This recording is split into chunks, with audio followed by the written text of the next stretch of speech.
Are you? Tell me. Oh, I'm toasty. I'm toasty. Yeah. See this?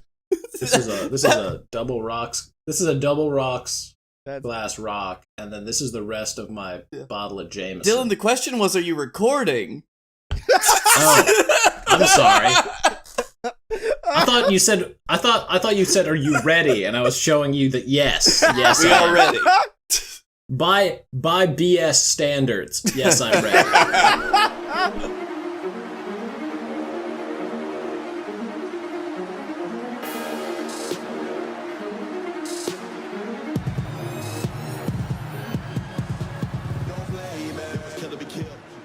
So welcome to Fight Boys, a show about professional and not so professional wrestling. I'm the Planet Fitness King, Scottye Moore. I am the man who went through 6 years of Reddit comments over the last 3 days, Blake Tanner. I'm the Lord of LA Fitness, the Dylan. So we don't...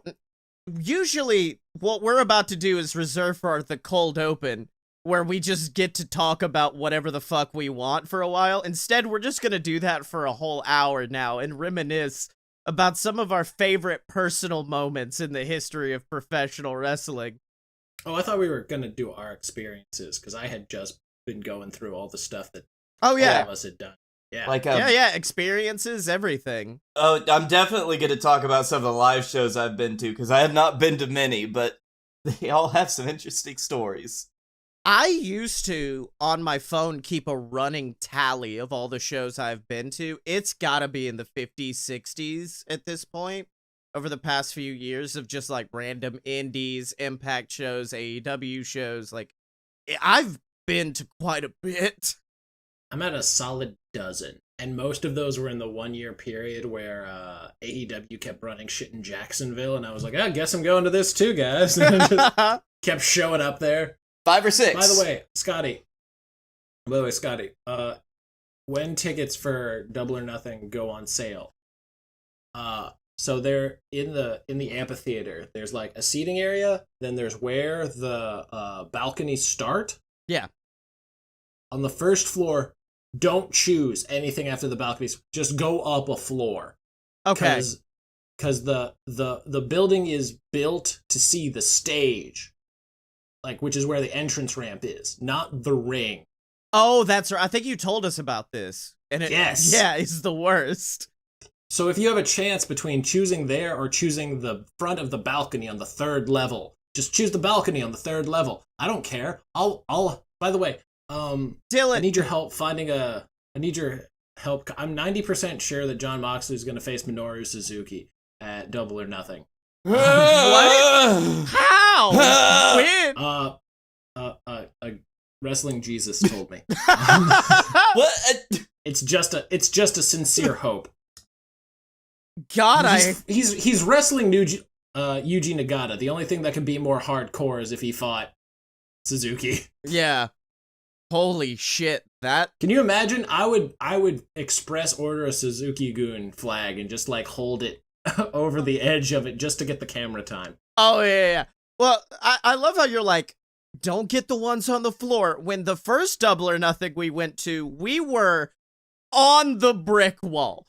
We literally as high up. By the way, still beautiful view. Still fully saw the whole show. If anything, saw better than some of the people on the floor. Yeah, easily. When you could see that fucking blood match between Dustin and Cody and get just about everything from where we were, you were good. Yeah. You were good. So you can see Hangman Page, freaking Buckshot Lariat, MJF. You're good. So I guess that one probably is up there, but what's you guys' favorite show you ever went to? Because Double or Nothing's up there for me. It is... Oh, God. So it's really close because I really liked, for personal reasons, Scotty, you remember the shitty New Japan show we went to for, like, that became Fyter Fest? Oh, yeah. That one was one of my favorites for completely separate reasons. Mostly because we did running commentary for 3 hours. for no other reason than we were bored, and we could. Damn straight. It was great because he was like, I don't like Jeff Cobb's hair, and I was like, don't let Jeff Cobb hear you. He will throw your car across the parking lot. Through your skull. Jeff Cobb is a former Olympian. He will kill us. That man is made of bricks. Yes, but supernaturally strong. He's Captain America. That was because that was when the only time I got to see Jushin Thunder Liger. Yep. Which was great. I got to see the Golden Lovers against Naito and Hiromu. Yeah. In which I thought Naito had died.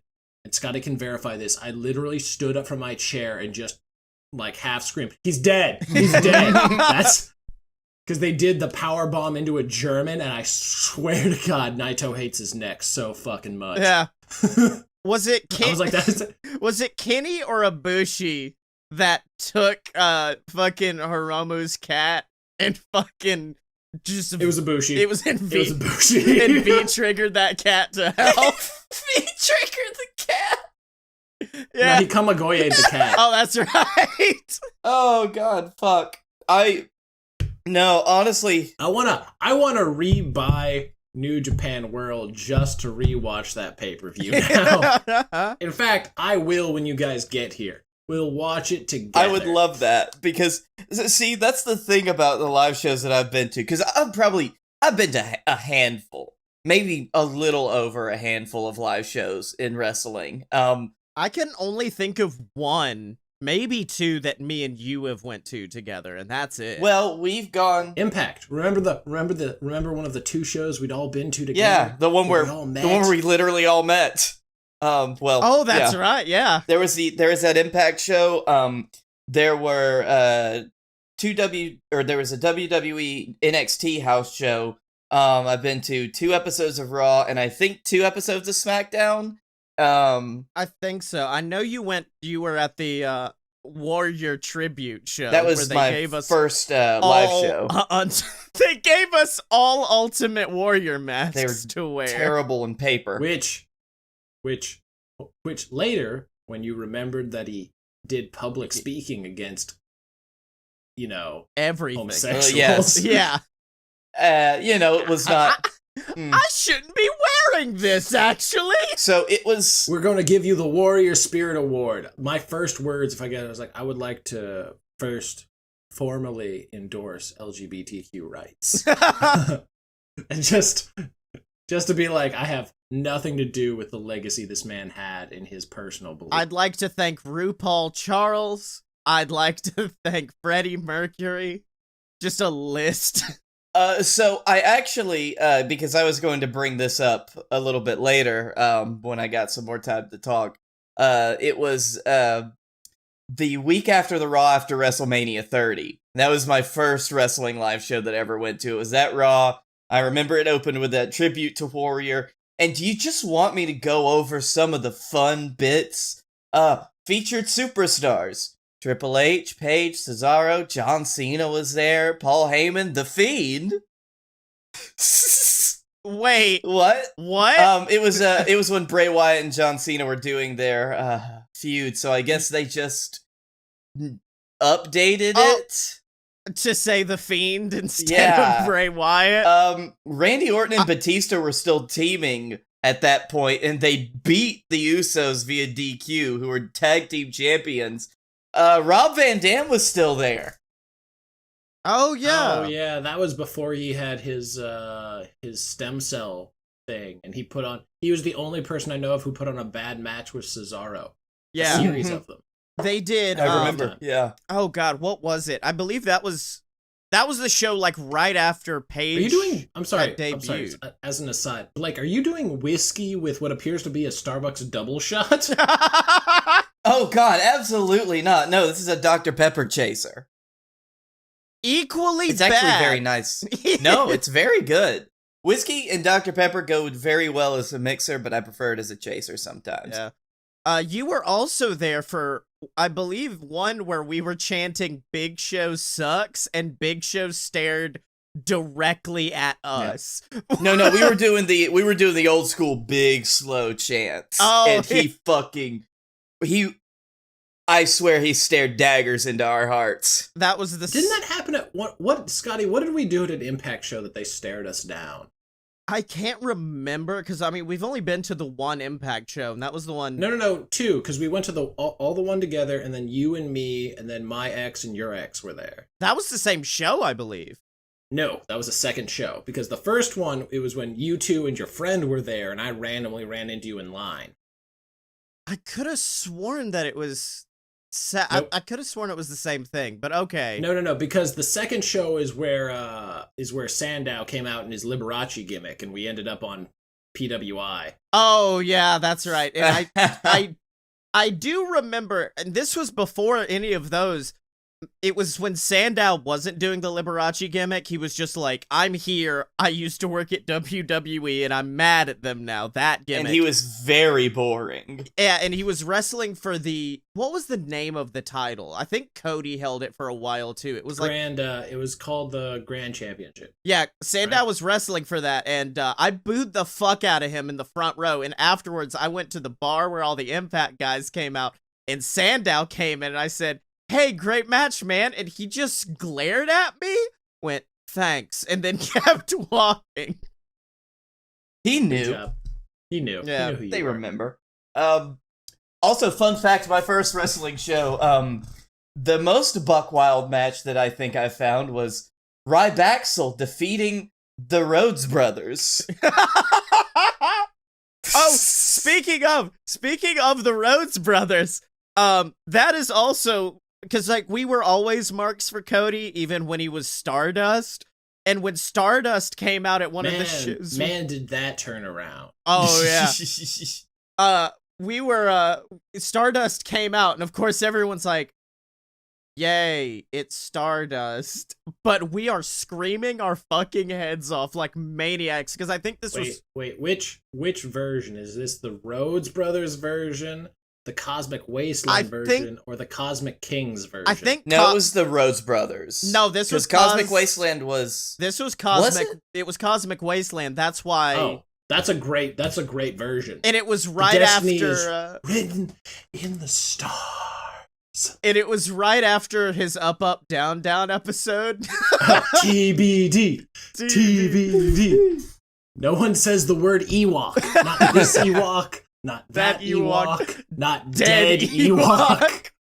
But he came out and we cheer like fucking maniacs. And as we do, we see him run out, do his weird little scamper, look up at us and just go, yeah, they get it. Those guys get it.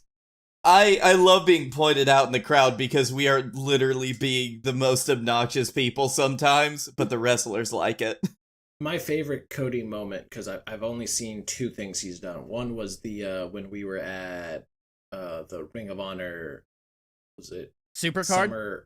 Supercard Honor, where it was him versus Jay Lethal, and Jay Lethal wore the Cody Sucks Eggs shirt. Yeah. That was an okay match. The main event was the greatest main event I've ever seen. But my favorite one is I went to a live show taping for Christmas, like the Christmas live show taping, and there was all the draft, like for the Christmas match and whatever. And it was when Dalton Castle won the championship. So Dalton Castle came out in a jacket that had like peacock feathers for the collar, wingtip shoes, the whole night. Cody comes out this was back when he had like the cigar and like the fur coats and everything, and Dalton Castle takes the mic and it's just like, you look ridiculous. And I believe that will go down in my head as one of the greatest moments ever. Actually, no, the greatest moment was, this is back before we all knew Marty was a piece of shit. He got drafted to the babyface team, and they won the match. It was like, oh, I'm so sorry, Cody. I'm so sorry. Yeah, I won. I'm so sorry, man. I'm so sorry. So sorry. That's great and all, but this has all reminded me of, because we're talking about great things that we saw while at a live wrestling show.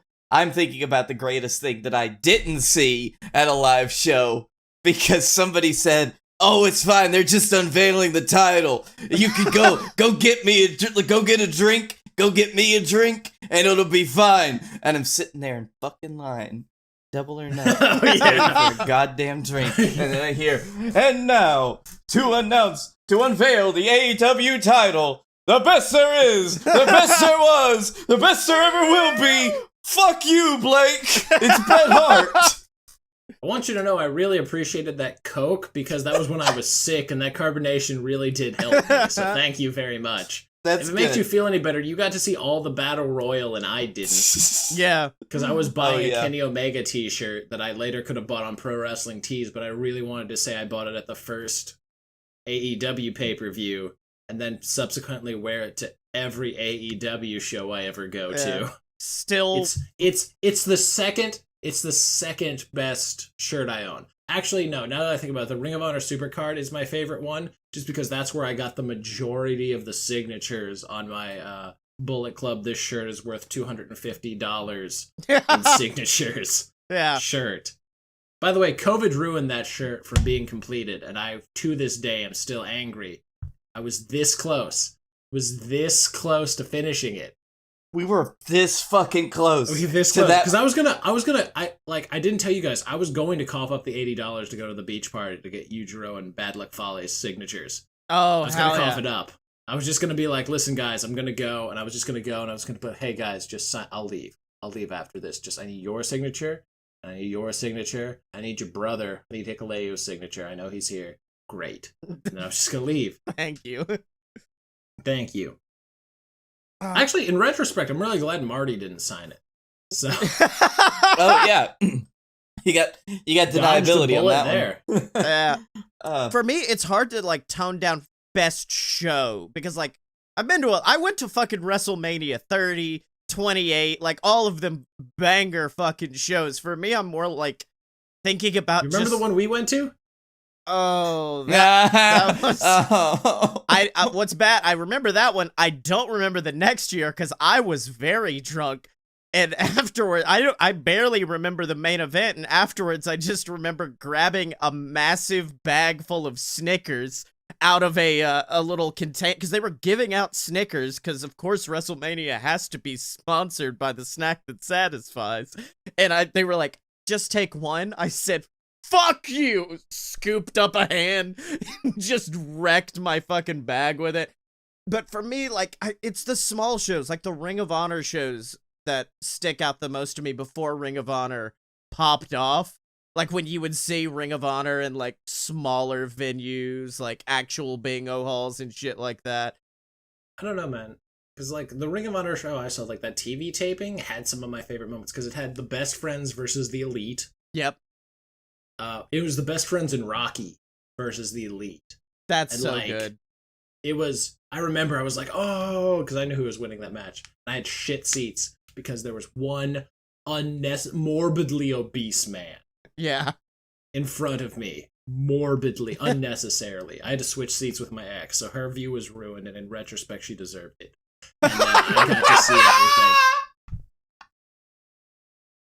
And then, I love the glance. and then there was that. That was also where Matt Taven gave his Melvin serving on top of a table. Where I was like, man, Matt Taven is great. And then they forced Matt Taven to be champion, and then I can no longer say that.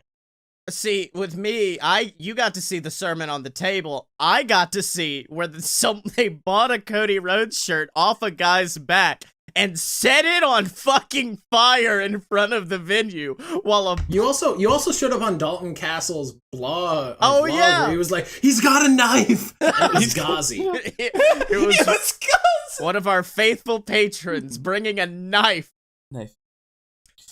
Speaking of, that reminds me of. By the way, my resolution for 2021 is to continue to never meet that motherfucker.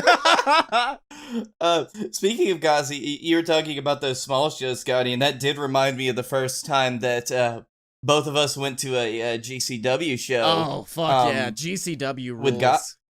With Ghazi, and it was a fucking great night. And then we had hot chicken afterwards, and then a few months later, maybe even a year later, we went to another one, and we had basically come down from day drinking, and were so finished with everything by that point. Yeah. We left halfway through. And But that first GCW show. I'm upset about that, by the way, because that is actually the night that we left the night Nick Gage lost the GCW championship and the reign of fucking Ricky Shane Page began. I was like, ah, shit.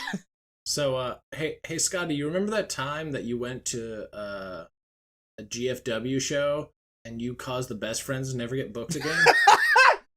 Okay, I was excited because at that point, much like Dylan, I was kind of on a Bullet Club quest because I had a Bullet Club hat, which I think I may have around here somewhere still. And so I had the Bucks on it. This was before, well, Kenny was part of it, but was before Kenny was the leader. But I had AJ, the Bucks, I had Gallows, because if you go into any wrestling venue in Georgia and trip, you will get a Luke Gallows signature.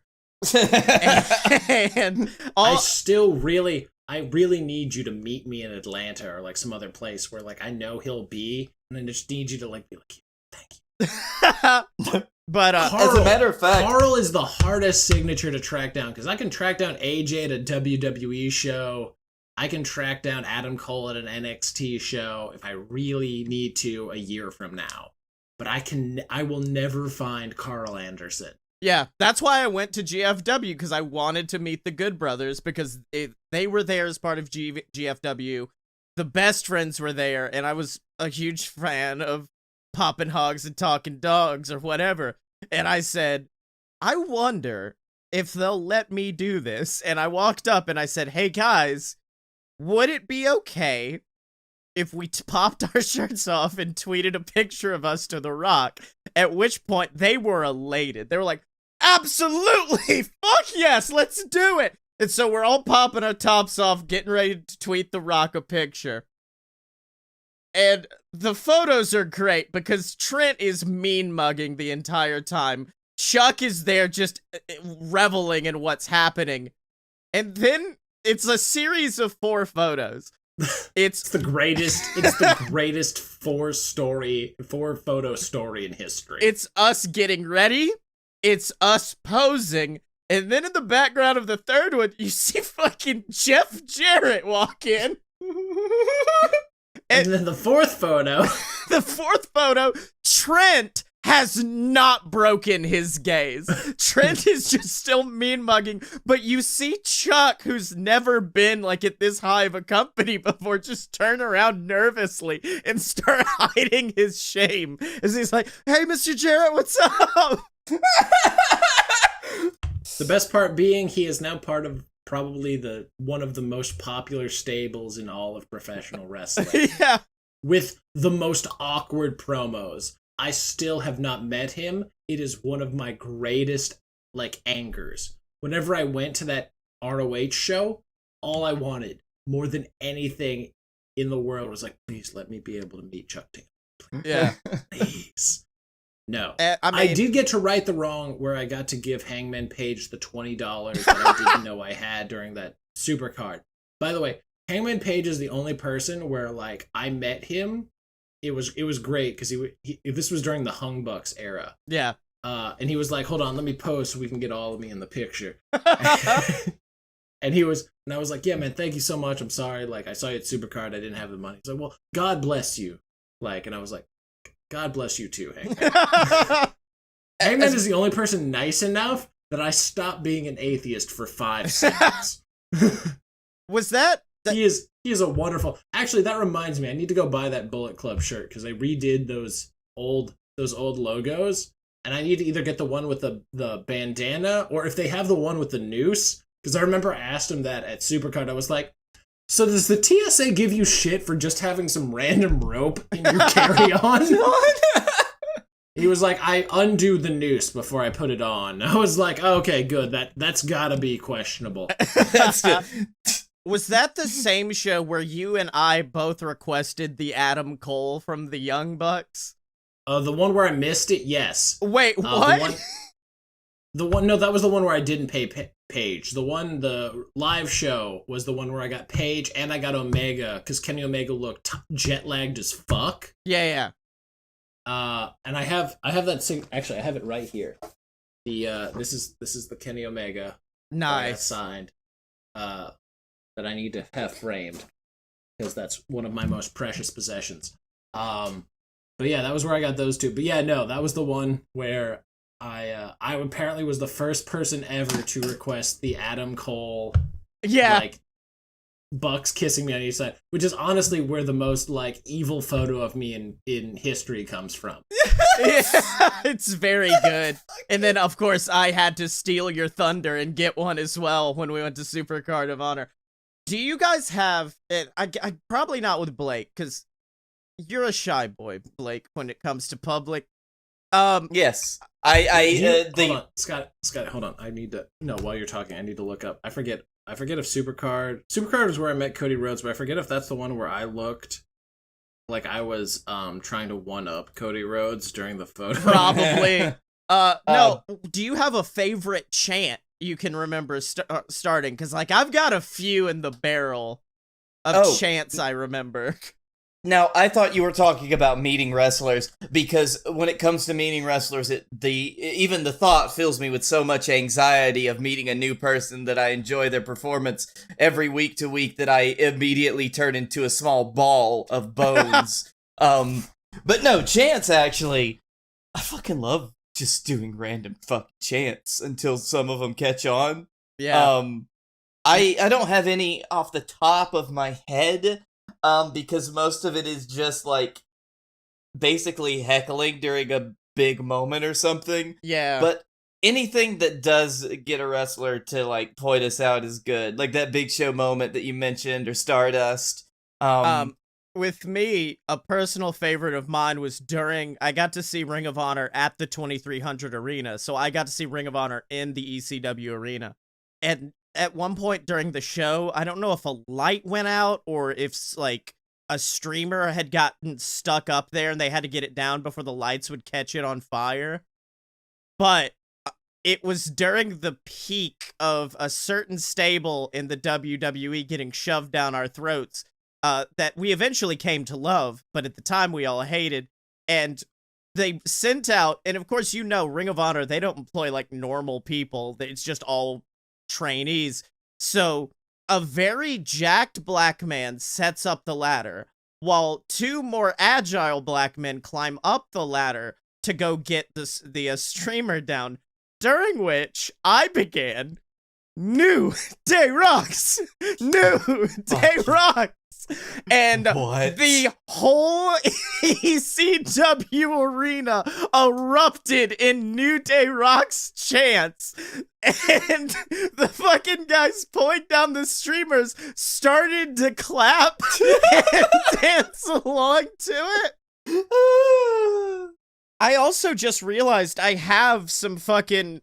My mom printed out a bunch of my pictures of me with wrestlers. So I'm just going through those now, and I forgot I got to meet this man. I forgot that this man came up to me before I told him I was gonna ruin the business forever by starting a podcast about professional wrestling, motherfucker. God damn it. I just realized that my only picture of me with Kenny Omega is with my ex. Hey, that's what the crop feature's for, baby. Crop. No. Like, she has it. Oh, no. Oh, damn.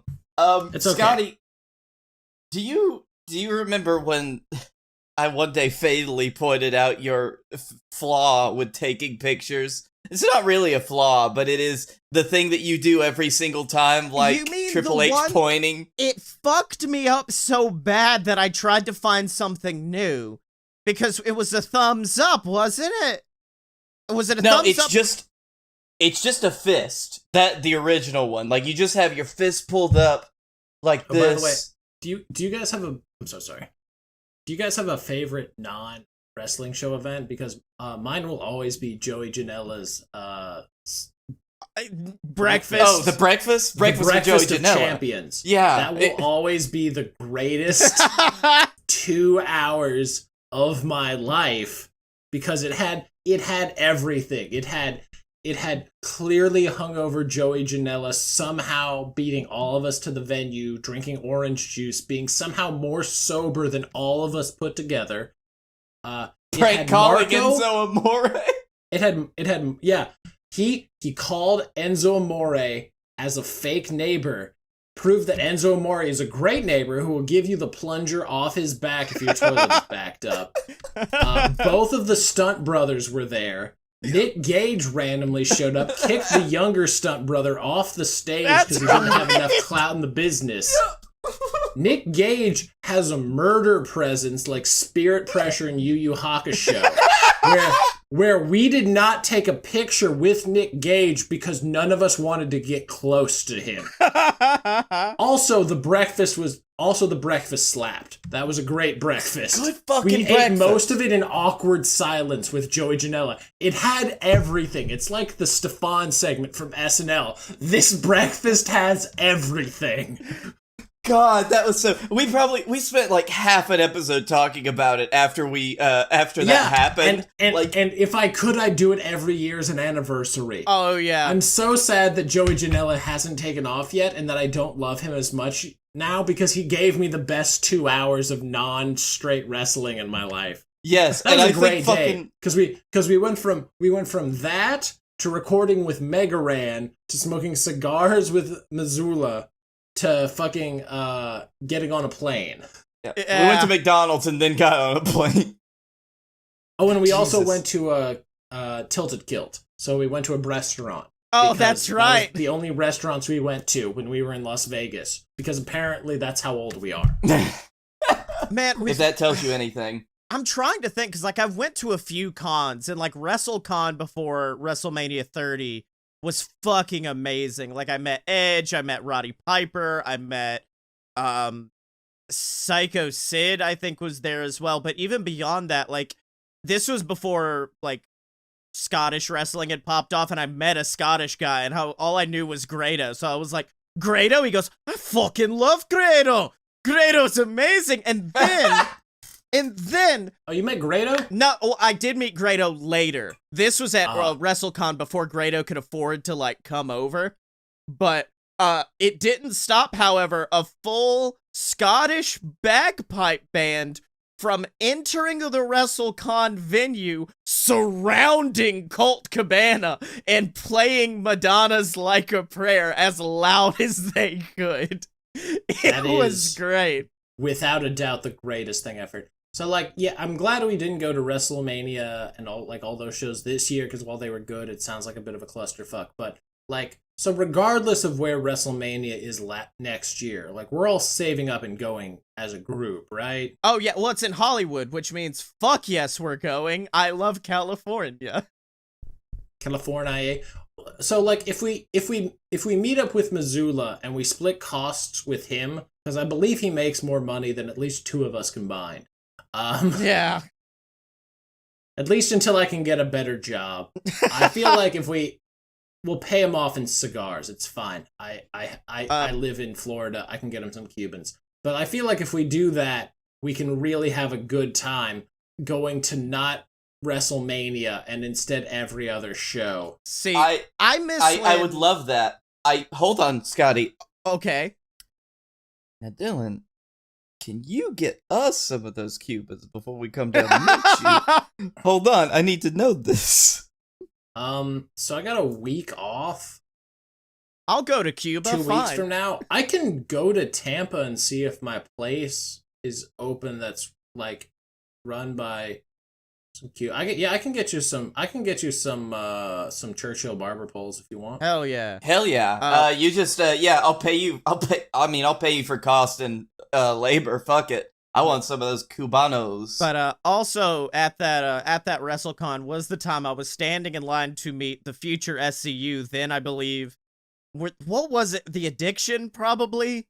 Yep, The Addiction. Yeah, it was post Bad Influence, pre SCU. So and the line was so long that we were in front of the booth for Velvet Sky, who got bored and then proclaimed to just get out because apparently Velvet Sky loves Oreos, so fans bring her Oreos. So she just had a shit ton of Oreos and was just going down the line, feeding them to us in the line, just like, here's one for you, and here's an Oreo for you. And I went, I will treasure this forever.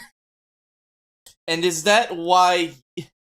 Wasn't it Velvet Sky that you had that huge, like, tapestry that you used, like, it's a door between your living room and your kitchen? No, I already had it, because Velvet... Okay. Okay. This just cemented it as a treasured, like, artifact. Without a doubt, because, like, Velvet Sky, previous actions notwithstanding, is an attractive woman. And I was like, well, I will get this tapestry, and where will I put it? Oh, it will be the doorway, because my kitchen didn't have a door on it, so we just put it in there. And my roommate... Does your wife know about this? No, this was in college, but this was... Yeah. No. That doesn't answer the question. Does your wife know about this? No, because she lives at our house, and this tapestry is Blake? still at this office. Blake, I need you to tell her. No. I don't think she'd believe me. Wait, she would. I'll tell her. She'll believe me. She's met me. You've not reached the punchline of this yet, which is... Oh, goody. Which is the fact... Your life isn't the punchline.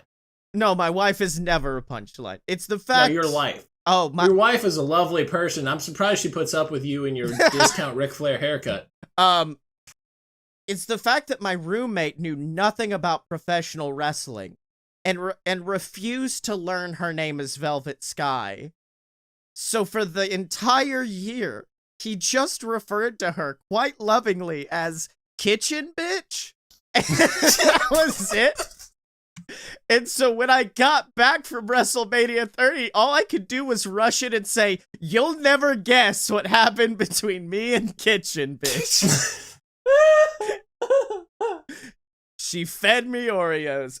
But no, that I really do miss, like, the Wild West vibe that indie wrestling used to have, which it still does a little bit, but like around WrestleMania 30, it was insane. There's like the opposite side of this. So let me tell you about the worst live event I ever went to. So right before COVID in January, I went to the New Japan show in Tampa, and it was by far the shittiest show I've ever been to in terms of quality. Yeah. Now, while I did get to see Yuji Nagata, Satoshi Kojima, and because I looked at the curtains at the right time, Shibata, Hey. and also Tiger Hattori before he retired, and Tanahashi, the quality of match was so dog shit that I felt bad spending $50 to see this show. Oh shit. Yeah. At the end, Hiroshi Tanahashi, they had the baby faces win the main event, despite the fact that the heels were the ones that spoke English. Yeah. And Hiroshi Tanahashi came out and tried to promote that New Japan would be back. Now, while he was correct, because I believe New Japan Strong is run out of the city I currently sit in. Yeah. By the way, Tom Lawler is the champion for fucking New Japan Strong. I don't know if you remember that. Holy but Filthy shit. Tom Lawler is their champion. Mm-hmm. But going back to like wrestling that wasn't wrestling, one of my favorite things that I did get to do that WrestleMania 30 weekend was when Colt Cabana and Marty DeRosa just said, "We're just gonna buy a building and we're gonna just show Ready to Rumble to a room of drunk wrestling fans and talk shit about it." Greatest 2 hours of my life. Greatest 2 hours. Especially the moment in the film where they're trying to get Jimmy King out and he's just like, "No, I don't know nothing about no Jimmy King." At which point Colt goes, "My name's Phil Brooks now." It's very good. I remember that specific episode of his podcast too. Oh yeah. Because I can't remember what they did, because I think they did like vignettes of their bits before they started the movie. Oh yeah. It was such a buck wild weekend because it was that. Then the next morning, we ate breakfast with $5 wrestling champion Freight Train and Marty DeRosa. And me and Marty were just sitting there talking about how good biscuits and gravy was. Not Festus, just actual biscuits and gravy. But they did make you a man. They did make me a man. So, I think my favorite thing about our podcast is that we are somehow like good friends with Mega Ran. Right? Yeah, that's one of the Despite best all things. odds, despite probably being the lowest in terms of like impact in his life on other things, I think Mega Ran actually legitimately likes us as people. And I can never fully explain that to people. It's like, so you know Mega Ran? Yeah, no, the nerdcore rapper. Yeah, no, pretty well known. So when we were in Las Vegas, he did a podcast with us in front of a room of literally 3 people with his podcast. We had a great time. And then the next year, he allowed me and my friend Scottye to sit on his panel for his podcast to talk about fighting games and other bullshit, despite the fact that our podcast has a grand listening total of 25 people. Then he went to Wing House with us one day, and then Bubba Gumps the next day. And it was by far the greatest 2 days of my life in terms of drinking and media exposure. And like, it's so weird to say that. Also, MGF insulted my friend as we walked by him inside the CEO convention center. Like, so I always talk about how I have a very boring life, because on a day-to-day I do, but occasionally I like think back about the shit I've done, and I've been like, I've had really bizarre goddamn experiences when you say them out loud. You mean like being welcomed into? It's like I spent 2 hours looking at ass with Mega Ran, and the whole reason we went into that Wing House is because we were going. And then one of his friends was like, Wing House. And then like one of the servers turned around, and that somehow sealed the deal. Like, it's absurd if you say it in an objective context. Yep. Oh God, I imagine moments like that trying to describe things like the breakfast with Joey Janela or our entire Vegas trip. You mean where you just randomly started wearing a captain's hat when we were in the cigar bar of fucking Caesar's Palace, not just the smoking cigar Cody bar. Rhodes, smoking exclusively Cody Rhodes cigars that Missoula gave us for free for some ungod knows reason, and then got welcomed into not the normal cigar bar, but the back part where the fancy VIPs stay. And then after we were like, we've drank a lot, I don't know if we can afford this, Missoula just saying, "Oh, don't worry, I got you a discount." Which was a lot of a discount. Because like he covered 30%. it for us. Yeah, and then he covered part of it. Yeah, it was absurd. I've never spent less money for more of an experience than those 2 days. That was absurd. I think I gave Blake $60, and that was to cover Uber. And that was really my entire contribution to that trip. Didn't I buy your plane ticket for that one too? You did. Yeah. Because that was right when you got your new job and before you had to start paying your student loans back. Yeah. See, I had 6 months on that bitch.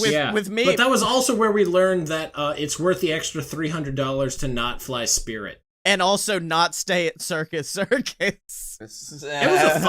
was a fine place. I have no problems with Circus. The check-in. For what we did, the check-in. the check-in was horrible. Yeah.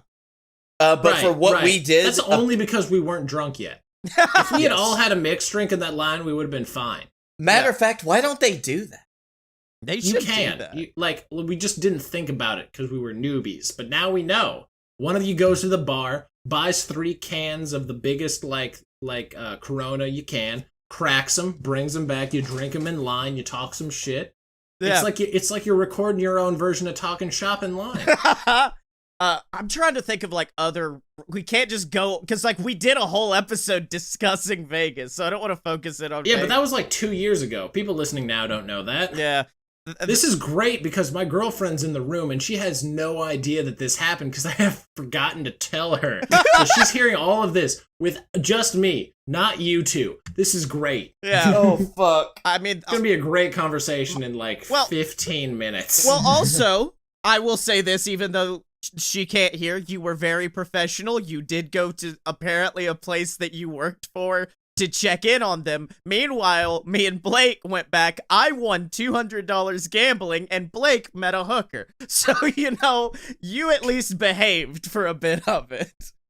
It was only because, so I work for a timeshare company. They have one out there, and I work in like the mortgage administration compliance. So I was like, I have to see this place because I deal with online reviews from like Travelocity and shit. I was like, I have to see this place that people have been shitting on the whole time I've worked here. Like, I just have to set foot in it. I have to say I've physically been here, and I looked around so I could come back to Orlando, look at my boss, and be like, holy shit, this place. Hey, boss, I get it. It was honestly, it was worth the walk. It was worth the walk. Yeah. Oh, yeah, I think, that was the most dedicated. That was the only time I actually spent in the casino that day, too. Yeah. Oh no, we all need to go back next year whenever they actually have it in Vegas again. And then we can actually, like, we can roll in like 3-piece suits and, like, high roll. Oh, yeah. I want to do something that one of my friends suggests that he really wants to do badly with our friend group, and that is basically find some of the most like ridiculous, well-dressed suits you can, kind of Better Call Saul it, but with big Texas 10-gallon hats or whatever we can find, and basically play characters. Yeah. So what you do is you buy the suits that are like, you go to what the fuck is the place? Men's Warehouse. Men's Warehouse, yeah. You're gonna like how you look. You buy the good fitted 3-piece suits, and then you buy the cheapest hats you can buy. The cheapest cowboy hats you can buy. Like Kurt Angle back in the Invasion. You buy the cheapest hats you can buy. And then you just roll with it. You play it straight face. Nobody knows what's happening. And then you just gamble like you're a Texas oil baron, and you wait to see what happens. Yep. By the way, spoiler alert, you end up broke. Yeah. Hell yeah. That reminds me of that time at Vegas when I played blackjack, but I was too afraid to go to a table, so I played video blackjack for 2 hours, and I made a lot of money and lost it. Yeah. That reminds me. Can I make bets through Missoula? Maybe. I don't know. You probably have to be there. I don't know. I'm sorry, we've gotten way off track. Because there have been so many. No. Because there have been so many times. Is this still a wrestling podcast? No, you can cut this part. We've cut several parts. Mostly whenever we got to talking about racier subjects. Like about whenever Blake met a hooker in Las Vegas. And I believe he was $50 away from sleeping with that hooker. No, she in had another alternate reality. If I remember correctly, she had to go to see John Wick 2.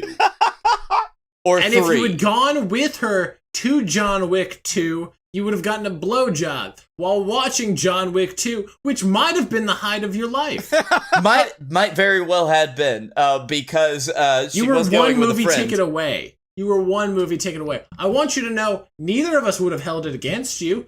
All we would have asked is that you wore the captain's hat while you watched. Yeah. You know I fucking would have. I know. Because you were already drunk then. You just got more drunk with us later. I met her buying my freebie drink that I got from signing up as a member of Caesar's Palace. Yeah. Oh, we have to go back now because you're members of Caesar Palace. Did you write it under Captain Tibbs? God, I should have. You really should have. You really should have. Now, my favorite thing about... By the way, whenever you come down here and we go to Double or Nothing, if you don't bring a fucking Hawaiian shirt and that hat, you're not doing it right. Damn right. Oh, I have a Hawaiian version of that hat now because the original hat is toast. Yeah, that's fine. Yeah. That's fine. God bless you. But yes, I will absolutely do that, and I'll try to find the best Hawaiian shirt that I can. The best part about that story that I don't remember if I told or not, is that she was talking about like how she didn't know anything about wrestling, but there was this guy the night before at this party up in the hotel room that was going to everybody saying, "Look at me, I'm the champ. You know all this big wrestling stuff. Hey, I'm the champ." And she was like, "Yeah, we got some pictures of the of his belt, and it was real nice." And she showed it to me. It was the fucking NXT championship. See, when he told me that part of the story, I was 110% positive. Are you now drinking Yingling after drinking whiskey God damn you. You're God. gonna fit in so well in Florida. Do you want to move here? They might give you a house for free. I'm already halfway there. I might have to live in the Panhandle. Yeah, when you just walk into Florida, they just give you a house and a bag of meth, and you're off to the races. But no, when Blake, That's Nebraska. Oh, thank you. when Come for the meth, stay because you sold your car for meth. when Blake told me that story, I just remember being absolutely positive she was going to turn that phone around and Blake would see a picture of Enzo Amore. Just like So close. We were so close yet so far. And he had a plunger too. You remember when we almost tried to sneak into the merchandise hall for the oh yeah, at Caesar's Palace, and then you two thought better of it because I was the voice of reason. You remember how drunk we all were that I was the voice of reason? You remember that day? Yeah. I remember how extensively we were trying to plan how to get into the vendor's hall without having a pass.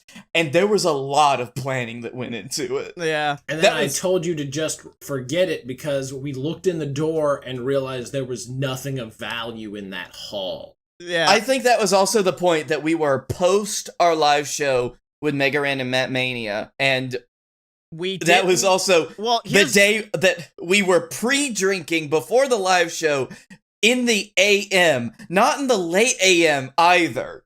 No, because I remember pre-live show we drank beer in the bottom of the what even hotel was that freaking podcast in? But we drank beer there for like an hour. And then we were like, man, I hope Mega Ran shows up. Do you remember? And then he did. No, wait. Do you remember the fact that we were also going to try to get Gentleman Jervis, and then I just forgot to message him back to come on the show? Oh, that was why? No, you left out the part where you were a dumbass. And you we left that part out for 2 years. Oh, when we were at the bar, do you remember those two guys? That we invited that didn't show up? Yes, I remember that completely. Yeah. Okay, we gotta talk about... Because I drank scotch and Scottish ale for 2 hours during early morning happy hour at whatever bar it was. And I remember that we had a very nice bartender that was very understanding of the fact that she was dealing with drunk wrestling nerds for 3 days. Bless her heart. We gotta talk about actual wrestling shows, because now as I went through, like, the photos, I'm remembering the buck wild shows I went to, like the IWA Deep South Soft Core Cup, which, unfortunately featured Joey Ryan, who somehow has now managed to become the most problematic person on that card, a card that also featured a man named Rape Face Ronnie Jenkins, who came out... And Drake, does it also include Drake Wirtz? Is he also on that card? I don't remember if Drake was, but I remember two Chikara guys, Oleg the Usurper and Argus were there, and no one knew who the fuck they were, and I was so excited, and I remember walking in, looking at Oleg, and just going, Oleg! Because I'd met him in Philly when I had went up, and he just went, my friend, hello! And he just ran over to me so excited. Why are you down here? I live down here. What? and then I got him to cut... And he had an excellent point when he asked that. And then I got him to cut a whole-ass promo on Blake for why Blake wasn't there. Do you remember that time that we got Ryback to cut a promo at why Chuck Taylor should follow us on Twitter? And then he still doesn't? Yeah. Fuck, I remember when we were planning on surprising you with that, too. Yeah. Like, that went off without a hitch. Yes, so Scottye, I believe the best card overall that I think we went to was the Super Card one, because I remember, because that was the beginning of Fight Boys, because you randomly walked up to me and my ex-wife while in line to get tickets for, like, meet and greets, because I was the only person in line that you knew and you wanted to cut. Yep. With you and your father. Oh my God. Blake doesn't know this part. That was totally how this podcast started. Yeah, that's how you got roped into this shit. Yeah, no, it's like telling you you're adopted, right? No. No, honestly, that is par for the fucking course so hard, Dylan. You don't even understand. I am more amazed at the fact that how how that is exactly how I expected this to happen. So he met us there. That card, so I remember only 2 matches from that card. I don't even remember who the world title match was. I remember the Cody versus Jay Lethal match, and then I remember the Young Bucks versus the Hardy Brothers ladder match. Oh, because yeah. I literally the whole time I could think of one thing, which was I think the Hardy Brothers are going to die. And there were several points where like ladders got tipped over and people fell, and like I really did think that the Hardy Brothers were going to die. I don't even remember what the world title match is for that card. You would have to look it up. I have no idea. Yeah. It's been 5 years. Jesus Christ. All I remember is that there was a match with Silas Young, and apparently they paid Bobby Fish to come from WrestleCon. He drove all the way down with his shit in a suitcase, walked in halfway through the show, went, got dressed, and confronted Silas Young after Silas Young's match. Also, I remember that Adam Cole faced Marty not Marty. Marty Scurll. Yep. And could not do the reverse pile driver spot, which was hilarious because the next night we watched Roman Reigns also not be able to do that spot with The Undertaker. In what was also that was part of the us seeing 3. Scottye and I have seen or saw the Hardy Brothers wrestle for 3 tag team championships in 3 months. Yeah. For 3 different companies. Boy, I forgot that he was champion this recently, but the championship match was Dalton Castle versus Christopher Daniels. Oh, that's right. Because because Dalton Castle lost and everybody was upset because they thought he should have won. Yeah, exactly. Because Christopher Daniels won on a inside cradle pin. Yeah.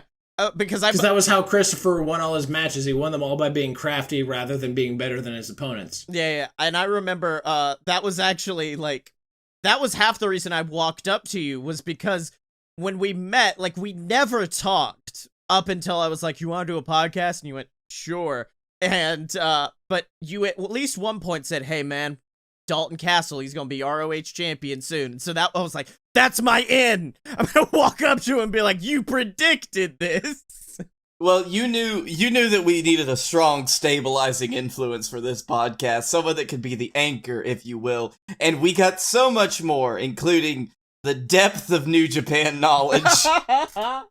And a lot of unnecessary historical Japanese knowledge. More so after Sunday, I get to buy New Japan World again. Also, for some reason, my girlfriend agreed to watch the G1 with me. Hell in a couple yeah. months. Nice. So I have a reason. For the first time ever, I have a reason to watch all of it. Because it's just like, here, let me teach you about all of... Would you like to learn about the God Emperor? Because please, I know you really want to. You don't actually. But you're gonna learn about him anyway. Yeah, I want you to meet the Quetzat Cataract himself. But there was something you said in there, Dylan. You mean the G1's only a couple months away again? Yeah, it's 2 months away. Oh fuck! It starts in early July, goes through August. Yeah. Oh no, I know. It's just like that. It's already been a year, huh? Yeah, dude, I know, right? The only reason I'm happy about that is because I'm done with school after I finish writing a paper Saturday. Nice. Do you have to do another defense? Did you tell me about that? No. Okay. I did the different option this time where I took 2 more classes and just didn't have to do that shit. Nice. I'm now going through these pictures of me with wrestlers and just sorting out how problematic most of these individuals are. Oh, there's Quackenbush. Let's throw that one in the problematic pile. Listen, nothing will ever beat the picture of you, me, and Blake across from fucking Megaran and his crew, where I'm literally looking like I'm standing on top of the 2 of you because I'm the tallest person in that picture by 3 inches. Whose banner photo is that? Because I want it to stay there forever. It was somebody's. I think it's mine. Is it mine? It was mine for a while. It may still be Dylan's. It might be mine. It's either mine is either that or it's our picture with Joey. Yeah. Oh, yeah. God, I did just. No. Yeah, that's my banner, and then my picture is me with Fat Masa. Yeah. I did just find a great picture of me with the Nature Boy himself, Paul Lee. You know, Nature Boy Paul Lee. A man who wrestled against a guy in face paint, and so me being a jackass decided to start chanting "Let's go Sting," and then they started actually doing Sting Ric Flair spots in the middle of the match. I was like, son of a bitch. I did meet old Ricky Boy, but it was at the end of like a very long con, and there was like a hang out and drink with Ric Flair at the bar thing that the venue had put on. Unfortunately, the owner of the company that put on this also brought Rick a giant box of shit to sign for him to sell on eBay, and Rick said, "No, fuck it, I'm out." And then Rick just left and went to the bar next door. Oh, fuck yeah. And all I remember... and then all you had to do was bring him some KFC Nashville hot chicken, and he was so happy. Woo! Crispy. Woo! Tangy. Woo! Honey mustard chicken. The only thing I remember of that night is the fact that my dad, who loves Ric Flair, went to talk to him, and Rick was just chilling in a chair, and for some reason, my dad thought it appropriate to kneel next to him as if he was talking to, like, the Godfather.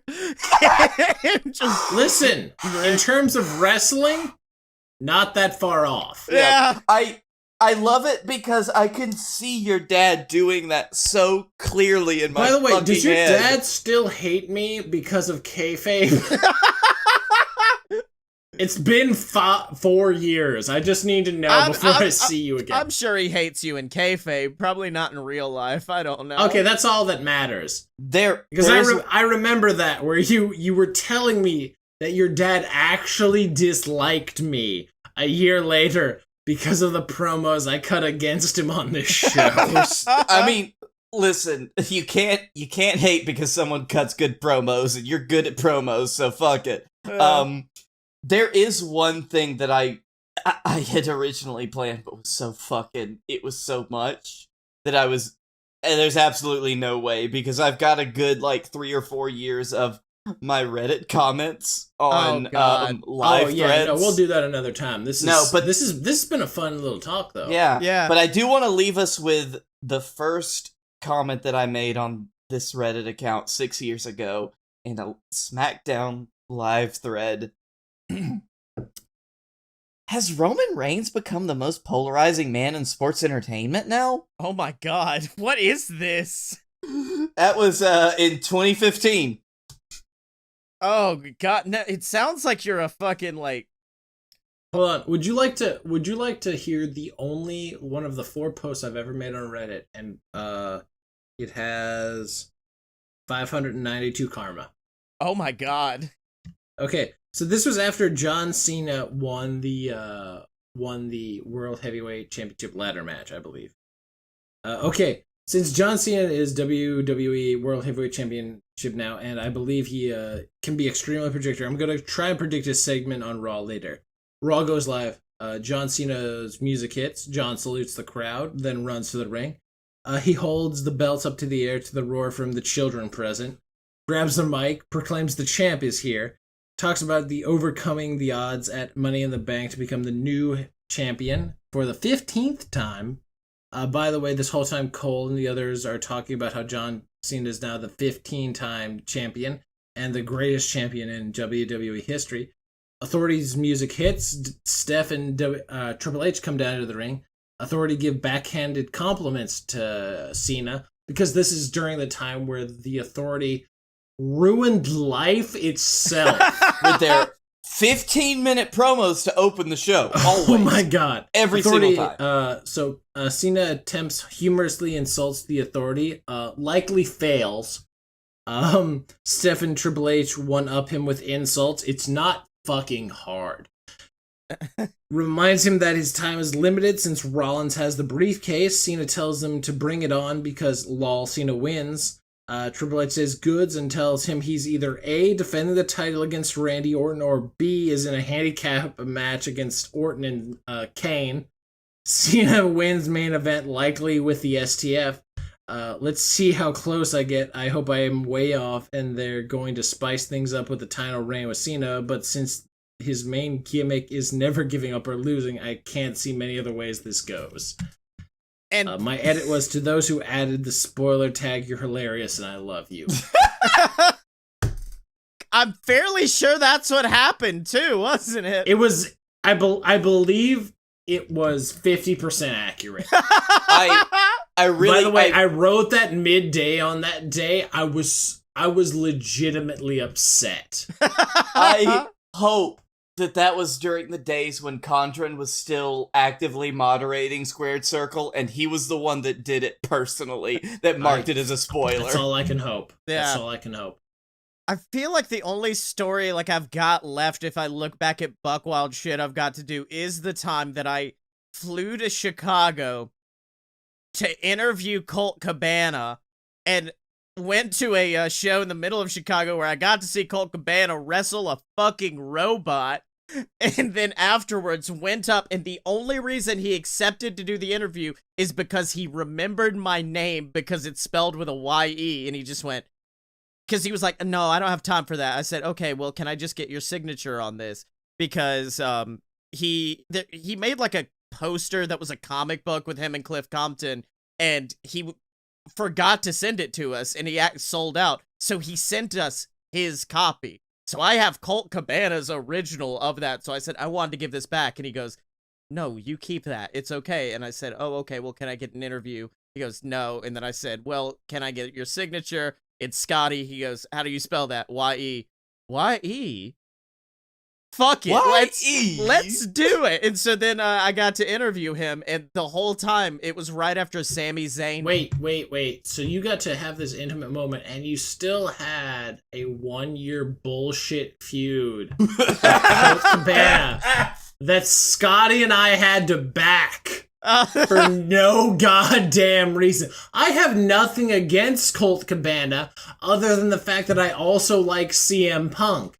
That's the only thing I have against this man. He's a part of the Dark Order. They're my third favorite faction in wrestling. Oh, no. Dylan, do you know that you said that you and Scottye had to back this? I just want to say, for 1 second on this podcast, Blake is also here, and he also had to back that feud. No, Blake, when you get real facial hair, I'll recognize you as a person. That's never going to happen. I am literally Mr. Cellophane. I guess you're gonna have to get used to being relegated to the background. Yeah, but it's like the Shadow Realm in Yu-Gi-Oh! No, just go with it. Are you? I'm Exodiaing you. Yeah, deal with it. That's already been my life. You're literally putting me back in the same place I've always been. I don't know how this helps. You know what? You get to sleep on the patio when you and Scottye get here. I was born in the Shadow Realm, raised in it. All right, this was. I didn't see Toon World from Pegasus until I was mad. So that was a good bullshittery section, but next week, I think I want to start off the Pinnacle series because I've realized we can't do them all in one episode. So next week we're gonna do the first half of our Pinnacle series, which is essentially what is the best of each type of match. So best of the best Hell in a Cell match, best of the best Extreme Rules matches, best of the best all of these different types of matches, and we'll each bring one. And next week we'll do like 3 or 4, and then a few weeks later we'll do the rest of them that we want to do. So that's what we got coming next week. We're gonna week. have to skip a week because 2 weeks from now I'm taking the I graduated graduate school for the last time week off. Oh yeah, that's perfectly You're fine. fair, yeah. But that's what's going to be coming next week, ladies and gentlemen. But until then, what'd you boys learn this week? I learned that drinking with you guys and having a good time is going to be the best part of seeing you in a couple of weeks. Hell yeah. I will drink to that. I learned that we just did a clip show. And I learned that I've got a lot of pictures with some problematic-ass wrestlers, and also one of me and Buff Bagwell's hat, which is very good. I like how you said Buff Bagwell's hat. Is Buff Bagwell not in that photo? Is it just a random person pretending to be Buff Bagwell? No. Because that's even better. No, it's Buff the Stuff, and he's like, you want me to... Actually, we've talked about the MJF documentary Kenny Johnson did, right? The best line in it to me is when he goes, I got a picture of me with Buff. He is the stuff. He let me wear his hat, which felt very important. I was like, I got to wear his hat too. I'm like MJF. I also learned that there is so much that we still did not go over in this hour and 10 minutes. So, dude, I can't wait, because I know at one point on Saturday, after we're all shit-faced, Scotty's going to bring out his little, like, phone recording thing that he did during the CEO we did, and we get to drunkenly record random... it's going to be amazing. It's going to be amazing. By the way, is Double or Nothing on a Saturday or a Sunday? Oh, it's a Sunday. Oh, dude, it's going to be great because I have to go to work on that Monday. So I'm going to be pounding energy drinks like a motherfucker. It's going to be a great ride back. I hope you're ready to almost die. Hell yeah. Well, I mean, it can't be as bad as the time we were coming back from CEO and you had to stop in a Taco Bell parking lot for like a solid 20 minutes just to be like, to fall asleep. Yeah, that was rough. Oh God! Rough. By the way, if you end up with the, if it doesn't cost that much more, depending on the size of the pod, to get 4 tickets, let me know. I will pay the difference for my my girlfriend to go. I think 4 maybe. You know what? They seem to be interested in this bullshittery, as evidenced by the fact that you have a live studio audience, Dylan. So I will do the 4 for the pod.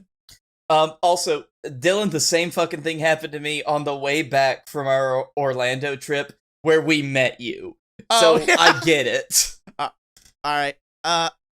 Until next time, though, where could people find you on the internet? Barring any other tangents, you can find me at Blake A. Tanner on the Twitter. You can find me at the Darkroom Vidya on YouTube, as well as the Future Best Friends channel on YouTube. You can find me at The Dylan. I don't post anything, so it's going to be a real sad follow for you. Did you get but the Dylan? If you want to, maybe one day I'll start to get involved in Twitter. Who knows? I'm graduating soon. Maybe I'll start to explore that route in life. Yeah. I doubt it. But also, you know, if you want to just give me random follows so I show up on more people's radar, go for it. You know, I'll appreciate it. Also, you get that great shot of us with Matt Mania and Dylan with Masa. Yeah, fat ass Masa. Yeah. Which is a sad photo because I've lost like 10 pounds since then. And you can find me on Twitter at Scottye Moore. That's SCOTTYEMO. And you can check out all my other shows, from fun fiction to a load of BS to this Monday. You can find me on The Weird, my actual play TTRPG podcast. It's like Twin Peaks, but better, and X-Files, but worse. And you can find that at Join the Weird on Twitter. By the way, when are we gonna... Are we ever getting back to that RPG we started playing like 3 years ago? Oh God, I forgot about that. We should do that for the next D&D December. Just in general, because like I've got so much time after this Sunday, and I'm finally done with grad school, and I'd love so much to spend more time with you guys. Yeah, we can do that. Just drunkenly doing things because I have liquor. Time. I wouldn't mind getting back in the DM chair here for a little bit. Yeah, exactly. You'd have to resend me my stuff because I deleted it out of my Google Docs because mine got overfilled, so I just deleted literally fucking everything. So if anything is gone from yours, it's because I deleted it. You can blame me, but I had to delete like 10 gigs worth of shit. We might just redo the whole thing, which is fine. That's fine. I'll make a new character. I've played D&D since then. You have no idea the shit I've come up with. I've been drunk since then. I love that. And special thanks to Mega Ran for our theme song, Fighters. Is Mega Ran going to this? You should tweet at Mega Ran. See if he's going to this Double or Nothing. We should meet up. He will be there, and we will definitely hang out with Mega Ran. So you should let him know. There's a brewery there. I fucking forget the brewery in Jacksonville. Fuck. It's okay. We'll But figure there's this out. Yeah, but there's one there. They have one downtown. Okay. We should all meet up there together, drink. Tell them I'll bring some cigars from either Sosa or Tampa. We can all smoke out, drink together. Him and his whole crew of Matt Mania. I miss those guys. Hell They yeah. were really cool. I just remember that his one friend really liked the idea of the upper dicker. I think that was Teak. Teak fucking loved the Ultra Dick. Teak fucking loved the idea. Teak popped so goddamn hard. I was like, so you rip cord into an upper lobe low. And he was like, that's the greatest thing I've ever heard of. And just so there's no more tangents, and as always, you can find us at AloadofPureBS.com. Step up to the merch table at merch.loadofpurebs.com. Find us on Facebook, donate to the Patreon, subscribe on YouTube, and remember to follow us on Twitter at FightBoy Show Chuck Taylor, you motherfucker, because when you're a fight boy for life!